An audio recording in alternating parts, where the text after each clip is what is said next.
How's it going, y'all? It's the 6th and final round of the Manufacturers Cup. I'm placed in 5th on the grid after doing a qualifying lap, so let's see how I end up doing after this final race.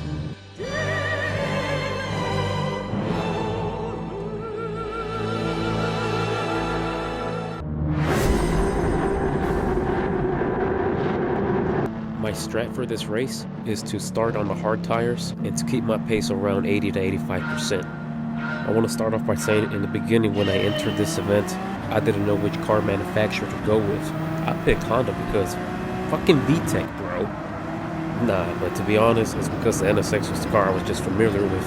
That being said, in the event of round 4, it's when I figured out that nobody was really driving a Honda. So I wondered if I was at a disadvantage not knowing the metal car.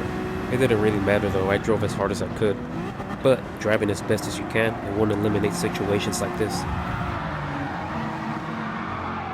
Sometimes shit's just gonna happen, you gotta keep on rolling. Aside from that, I felt like I reached my limit with the setup I have. When I switched from joystick driving to the motion steering controls, I probably shaved off half a second at most. Clearly not satisfied, I decided it was time for a change. So I pulled the trigger on the G29 wheel from Logitech. But that's for the next video. For now, let's get back to the race. After dropping from P5 to P13, I had to change up my strategy. Luckily for me, the opportunity to overtake 2 cars had presented itself. It appears Gonzo in the white McLaren lost traction and got shot into the guardrail on the left side.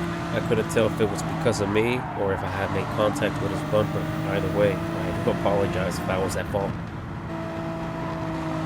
Now it's time to make a move on the Lamborghini driver ahead of me.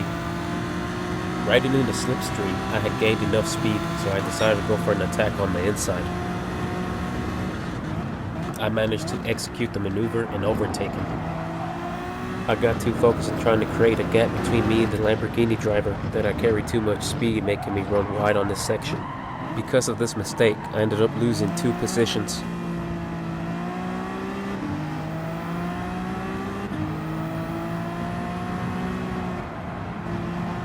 On top of that, Santos and the Lexus ended up catching up to me. Now I have to go on defense to avoid losing another position.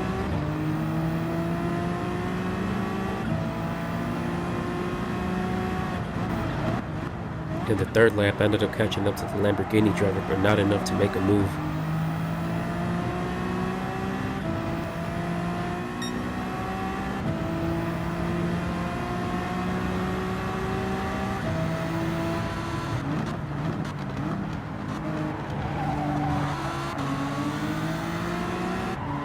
Towards the end of lap 5, the Lexus driver Santos ended up overtaking me on the inside, but he ended up running a little too wide, grazing the wall on the left side, giving me a chance to make an attack on the inside like I did in lap 2.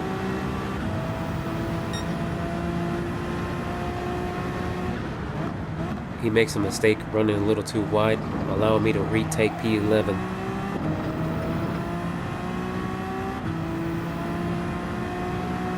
On the half point of lap 6, I run way too wide, resulting in a penalty. On the bright side, 2 cars in front of me ended up making mistakes, allowing me to gain 2 positions. At the start of lap 7, I was in defense, but the BMW ended up squeezing right through me. Although there was a little bit of contact, I still consider that a nice clean move. Props to them. But that doesn't mean I was done yet. I was cooking something up and I already knew where I was going to make my attack. My plan was to ride in the slipstream to gain enough momentum to make my next move in the upcoming section.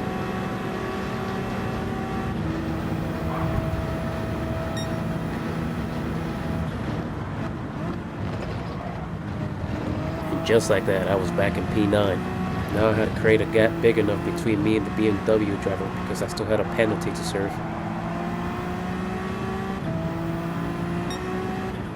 It wasn't enough, so he ends up passing me again.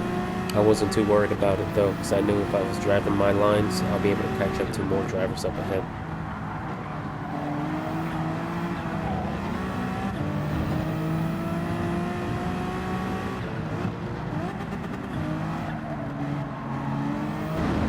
In lap 9, I caught up to a Mercedes driver and the Honda that caused me to spin out in the 1st lap. Now was my chance to get him back. Knowing that he had a penalty, I had to close the distance so I can overtake him. But with the tires I had on, I already knew it was going to be slightly difficult.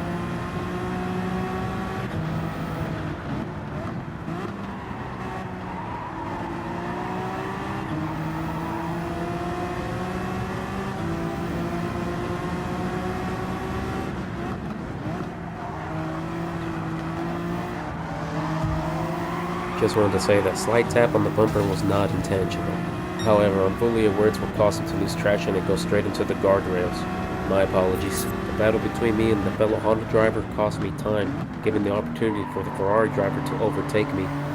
Now I have to decide, do I chase the Ferrari driver or go into the pits for a tire change? Not deciding in that time will actually cost me my biggest mistake in this race further down the road.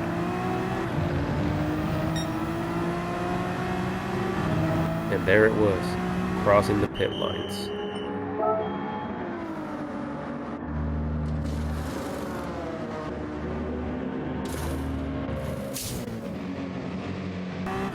Oh, 3-second penalty. Despite the penalty, I managed to keep my pace up and not fall too far behind. By lap 13, I did manage to catch up to a few of the drivers. In lap 16, I did manage to gain one more position, but only because of the driver losing traction.